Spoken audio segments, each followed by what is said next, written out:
चलिए साथियों, फिर वापस से हम ब्रेक के बाद और हमारी चर्चा जारी है। बाल विदुषी लक्ष्मी जी से, आगरा से जुड़ी हुई हैं, यूपी से, और वो राम कथा, श्रीमद् भागवत महापुराण की कथाएं करती हैं। और अभी हमारी चर्चा हुई थी, अब हम पुनः उनसे आगे के सवाल पूछते हैं। बाल विदुषी जी, आप एक बात बताइए, आप तो भागवत महापुराण करती हैं जिससे मनुष्य जीवन का उद्धार हो, यही है ना? तो मनुष्य के जीवन के बारे में आपने कितना अध्ययन कर रखा है अभी? देखिए, बात तो ऐसी है कि ज्ञान तो अनंत है आकाश की तरह, लेकिन अध्ययन तो नित्य प्रति का चल ही रहा है कि मनुष्य को अपना जीवन किस प्रकार व्यतीत करना चाहिए।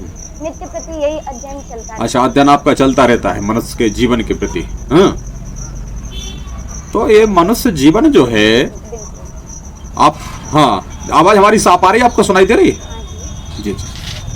तो जन्म मृत्यु का चक्र ये कब तक चलना है बाल विदुषी जी? देखिए, कहा गया है भागवत में, जी जी, जन्म मृत्यु का ये जो चक्र है ये चलता ही रहता है, चलता ही रहता है।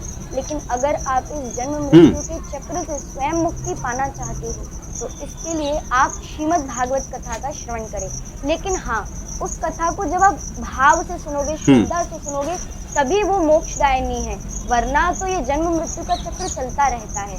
इसलिए श्रीमद् भागवत कथा मोक्ष की प्राप्ति कराती है और इस जन्म मृत्यु को अच्छा, मतलब ये चक्र चलता रहेगा, ये बंद होने वाला नहीं है। हाँ जी। और यदि ज्यादा पुण्य कर ले, कोई ज्यादा धर्म का कार्य कर ले, फिर रुक जाएगा ये जन्म मृत्यु का चक्र? देखिए, अगर वो पुण्य करेगा अपने हिसाब से, जैसे भगवान को तो सब पता है कि उसने कितने पुण्य करे हैं, सब उनके पास लिखा रहता है कितने पाप करे हैं। जिस हिसाब से पुण्य करेंगे, अगर ज्यादा पुण्य करे होंगे तो कुछ समय तक वो प्रभु के धाम में रहेगा, वैकुंठ में रहेगा। लेकिन जैसे ही उसके पुण्यों की समाप्ति हो जाएगी, वो पुनः इस धरती लोक पर आ जाएगा। और मैं एक बात आपसे पूछना चाहता हूँ, मनुष्य को पाप कर्म से फिर बचना किस तरीके से चाहिए? हमें ये समझाइए आप, बचे कैसे? आप कह रही कि पाप पुण्य जैसे उसी के हाथ में, तो फिर बचे कैसे आप, पाप कर्म ना हो उससे? हाँ। ऐसा कोई उपाय बताइए ना आप।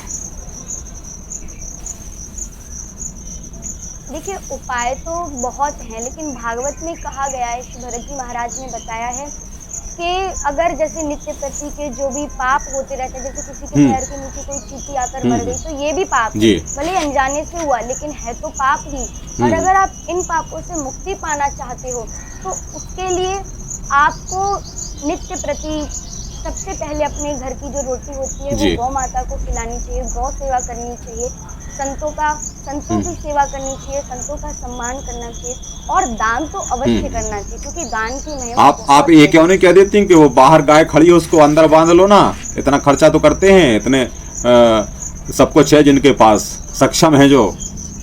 ऐसा आपने प्रवचन में कभी कहा कि कम से कम गाय के लिए शरण तो दे दो, छाया में खड़ी रहे वो? देखिए, ये बात बिल्कुल सही है, क्योंकि गौ माता हमारे प्रभु की आराध्य हैं। और हमको तो ये प्रयास ही करना चाहिए कि अगर जितना हमारा सामर्थ्य हो, अगर हमारा सामर्थ्य है कि हम एक गौ को पाल सकते हैं, एक गौ माता की सेवा कर सकते हैं, तो हमें उस सेवा को अवश्य करना चाहिए। अगर प्रभु ने इस लायक बनाया है तो वो करो ना। फिर चलिए, मैं आपसे एक बात और पूछना चाहता हूँ।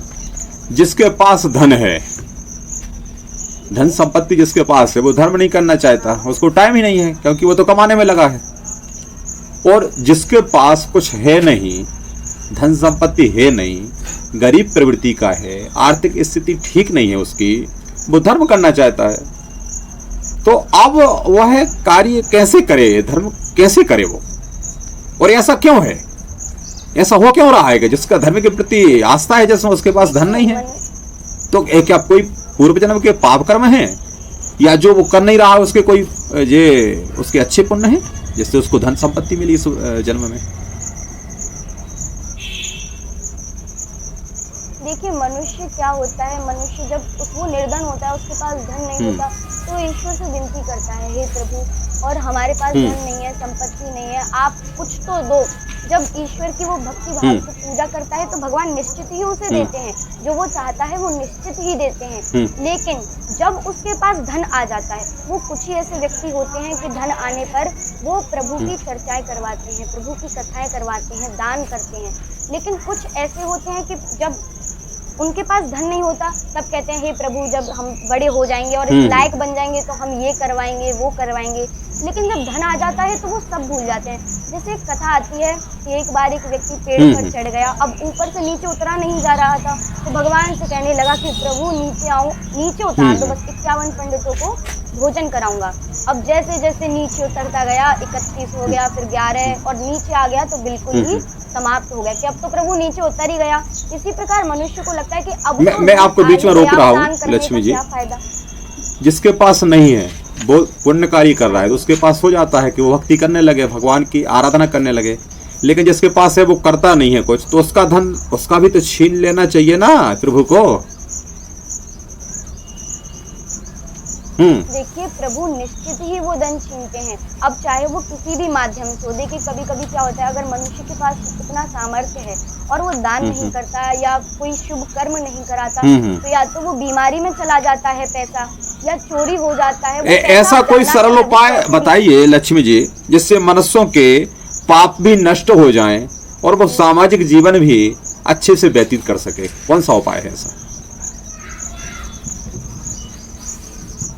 देखिए सबसे सरल उपाय तो एकमात्र बताया गया है कि श्रीमद् भागवत कथा है, और ये प्रभु की कथा है। कहा गया है राम कथा सुरतरु की छाया, दुख भय दूर निकट जो आया। तो प्रभु की कथा तो कल्प वृक्ष के समान है। अगर कोई मनुष्य इस कथा के निकट आता है तो निश्चित ही उसके सारे दुख दूर होते हैं, पाप नष्ट हो जाते हैं। लेकिन बस एकमात्र श्रद्धा होनी चाहिए, विश्वास होना चाहिए, तब उसके पाप। चलिए बाल विदुषी लक्ष्मी में आपसे चर्चा जारी रखेंगे और ब्रेक के उस पार आपसे हम एक भजन सुनना चाहेंगे। आप एक भजन सुनाए हमें।